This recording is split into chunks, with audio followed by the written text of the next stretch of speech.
Greetings and welcome back to the channel. Today I'm not talking about narcissism, even though it's still somewhat related. Instead, I'm going to talk about the surprising truth about the last days. And this is something that's really hit me hard recently, and it's something I feel like I knew, but it's a relatively new discovery in a sense.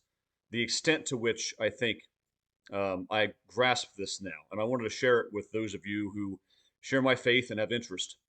So, the way that the last days are typically taught and cashed out and thought about is that it's fire and brimstone, it's chaos, it's hell on earth, it's smoke, it's corpses lining the streets, it's people lined up in two rows to get your mark of the beast or not, it, and those are murdered and destroyed, and basically it's just this time of unparalleled upheaval in the world, the likes of which no one has ever even seen.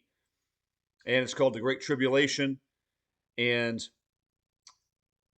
I want to tell you that that picture of the last days is not true. It is definitively not true, and I'm going to show you why. But first, I want to say yes, there is a level of physical chaos, war, destruction, pestilence. There's a level of that. But guess what? We have a severe level of that anyway.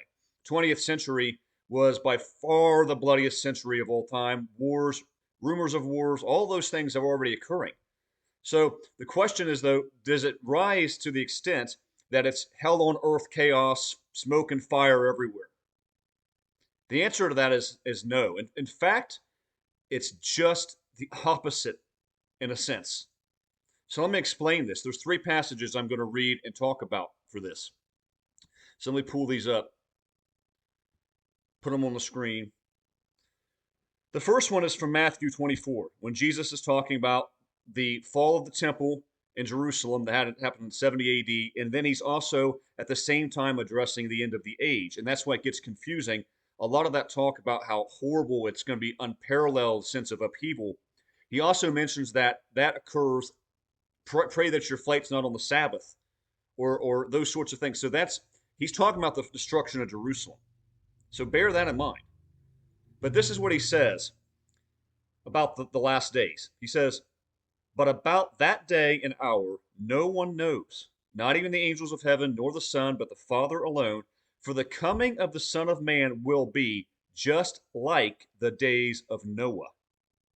For as in those days before the flood, they were eating and drinking, marrying and giving in marriage, until the day that Noah entered the ark, and they did not understand until the flood came and took them all away. So will be, so will the coming of the Son of Man be. Again, that's Matthew 24, 36 to 39. So, did you catch what he said? Jesus directly tells us there's no uncertainty here. He's talking about the last days. He says it will be exactly like the days of Noah. What were the days of Noah like? The days of Noah were extremely corrupt. So corrupt, in fact, that God did what? He had to flood the world. You had the rise of the Nephilim, or the giants, that made things even worse. I've written about that. By the way, I'll drop, if I can, if it lets me, I'm going to drop the blog I just wrote about this, so you can see it on my website. Read it for those of you who would want to. I'm going to drop that blog. But he compares the last days to the days of Noah. They are extremely corrupt. The world is morally, at that point, abysmal. So bad that God repented, or changed his mind about the fact that he made humanity. That's how bad it was. And so bad that he had to eradicate everyone except for those 8, Noah and his family, entering the ark. But the world at that time was not fire and brimstone and mass chaos everywhere. Instead, it was absolutely morally bankrupt, morally corrupt. People doing the most wicked, heinous things. But they lived as though life was just normal. Most of the world thought, and the Bible does not say that Noah was scoffed at. I know that's another thing.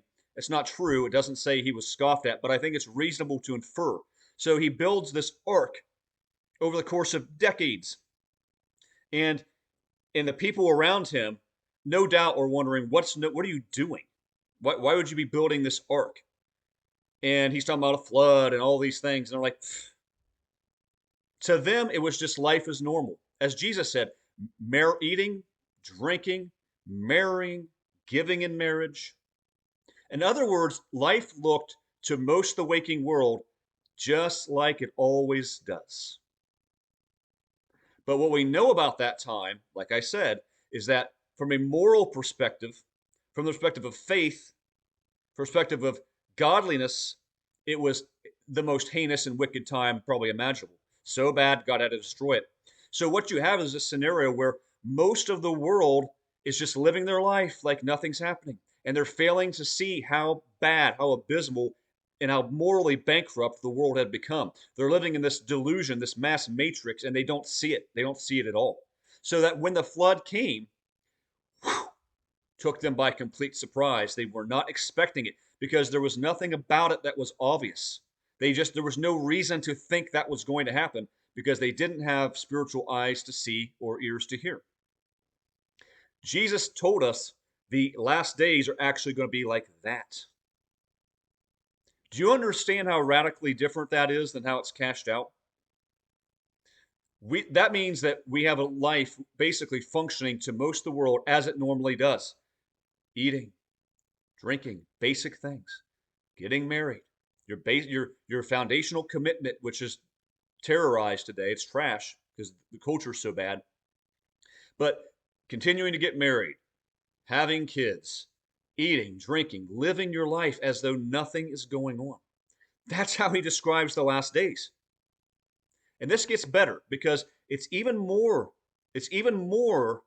than this. So let me read the next passage. This comes from Paul. This is 1 Thessalonians 5, 1 to 4. He's talking about the end again. He says, now as to the periods and times, brothers and sisters, you have no need of anything to be written to you, for you yourselves know full well that the day of the Lord is coming just like a thief in the night. While they are saying peace and safety, then sudden destruction will come upon them, like labor pains upon a pregnant woman, and they will not escape. But you, brothers and sisters, are not in the darkness, so that the day would overtake you like a thief. Guys, this adds to what Jesus was saying. It's perfectly consistent, but it adds, doesn't it? Think about what Paul is really saying here. Not only does it look like the world is functioning as normal, Paul goes a step further, and he says that the world will actually be saying peace and safety. Peace and safety. That's actually a current mantra in the world and among the current administration. Just throwing that out there. But they are actually living a time where not only it seems normal, but they think things are secure. It's a time of peace, safety, prosperity. It doesn't look like insanity. People actually feel secure in the world, like it's just going to keep going on. We're safe. We're secure. We're good. That is light years, guys, away from the scorched earth, fire, blaze, smoke, mass chaos everywhere on the streets sort of view, is it not? It's just the opposite, peace and safety. But he compares the last days and the end to, yes, of course, a thief. Here we are again. But he says it's like labor pains to a woman. All you ladies who've given birth, I have not, obviously, but you guys know what it was like. You're there, you know you're pregnant, but when those pains began, boom, it's time. It came out of nowhere. It's like poof, and it's time to have that baby. That's what he's saying. So Jesus says it's like a flood. It comes like the flood of the old days where it's just whoosh, unexpected. And then Paul says like labor pains coming upon a woman. It's fast. It's not noticeable. It's not like everyone is sitting around with binoculars going, ooh, look how bad it is. It's so awful. We're clearly at the end.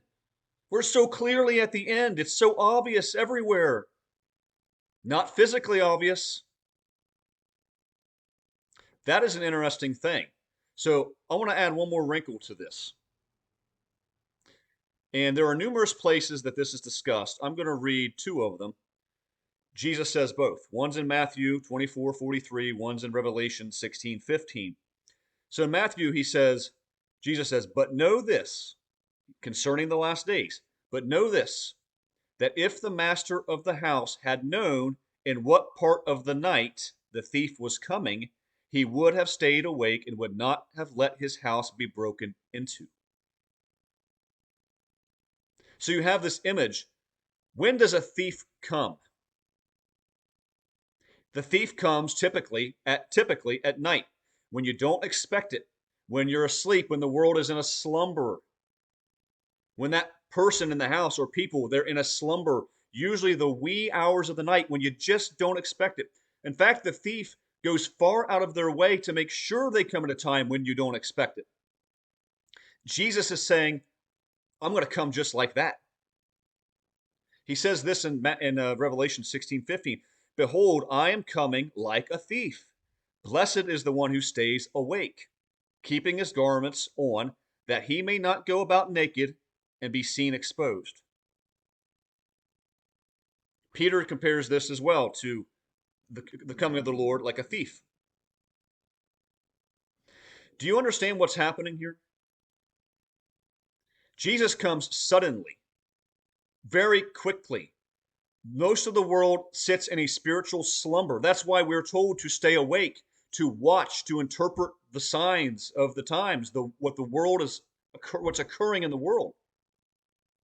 Because if you're caught asleep when he returns,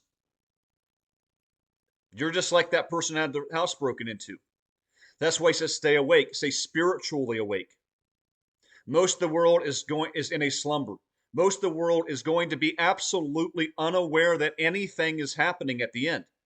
Do you see this? It's not me making it up. This is Jesus very definitively, Paul very definitively saying these things. It's like the days of Noah. People were eating, drinking, marrying, and then whoosh. It's like labor pains with a woman. All of a sudden, oh, it's time. And they're even saying peace and security, peace and safety. We're good. We're good. That's what the people of Noah's day thought too. We're good. Whoosh. Do you understand the implications of this? And I know, and I have to say this because it's connected. Some of you watching are thinking, yeah, but the rapture's coming and we won't be here for this. And friends, that's a lie. That's another lie about the last days. The rapture, just read 1 Thessalonians 4:13 to 18. That word there that we translate as rapture, in the Greek, it's harpazo. It means to be caught up or to be snatched away, stolen away. And that's what happens to believers when Jesus returns. In that same passage, it talks about the dead being raised, aloud the voice of the archangel, the trumpet call of God. Very, very obvious stuff. The dead are being raised. So the rapture just means to be caught up or stolen away to meet the Lord in the air. And we're like an escort party. We're caught up to meet the Lord as he returns, and we escort him back to earth like an emperor. They knew this in the Roman days when this was written. It's like an emperor returning from battle or returning from a journey, and people would go out and meet him and escort him back. Or a ruler, they would go meet him and escort him back. That's the imagery. So if you're waiting on this thing to happen, where believers are secretly stolen away and the world goes on, you're going to be waiting forever and you're going to miss the fact that Jesus is coming is it. There is no second, then third coming. There is none of this stuff. I'm sorry if you've been taught that. Many of you have. That is a 19th century invention. That was not held by virtually anyone in the church for the first 1800 years of church history, and it's not biblical. So, my point is this. If you're waiting on something, you're waiting on the rapture, you're waiting on this period of great tribulation where it's scorched earth, Terminator 2, where Sarah Connor has that vision of bombs being dropped and explosions and mass chaos in a world in a post-apocalyptic scenario. you're not going to see that. If you're waiting to be raptured away, or you're waiting for that the great tribulation in the sense that it's hell on earth, mass chaos, so obvious for all the world to see how bad it is, you will miss it, friends. You'll miss it. Because I want to tell you something else. In covering narcissism, I truly believe that, and it's biblical, the rise in narcissism is an end time expectation. Jesus said the love of many will grow cold, that they'll be loveless. And the imagery there he uses is that it's like a frost that blows across the earth and it freezes everything. That's what people's love turns into. It waxes cold. In 2 Timothy 3, 1 to 5, and a little bit on even, he talks about how callous, loveless, disrespectful, slanderers, gossipers that people will be in the last days. Well, that's the narcissist, and that's a lot of people. There's a ton of other reasons why, guys, I think that if we are living right now in something just like the days of Noah 2.0. We're living in a time where people were just eating and drinking and giving in marriage and living their lives like it's just going to keep going on forever. But what they don't see is a world that is so spiritually and morally bankrupt. And if you have eyes to see and ears to hear, if you're a narrow path believer, if you truly know the Lord and you're awake and you're aware and you're observing, there's no way you have missed the fact that this world is a disaster. And most of the world isn't going to just look around and see it. It's not physically obvious, it's spiritually obvious. That's what the last days look like. The last days don't look like fire, smoke, inferno, two lines where people are lined up to get axed if you don't take the mark of the beast. The mark of the beast also is a highly metaphorical thing. And John drew upon this. In the Old Testament, the Jewish people were told to basically bind God's laws to their head and their hand. In other words, ingrain them into your head and carry them out in your actions. So when he talks about the mark of the beast being on your head or your right hand, it's talking about ingraining the laws of the devil, the laws of this world into your head and carrying out those actions that follow accordingly. It's not talking about this time where there's going to be two lines, people line up and you get your head chopped off or something else if you don't accept this literal physical mark. And I'm not even saying that there may not be some kind of thing that occurs that's similar, but you don't need to wait for that. Jesus told us these are like the days of Noah. Paul said it's like peace and safety. Everything's great.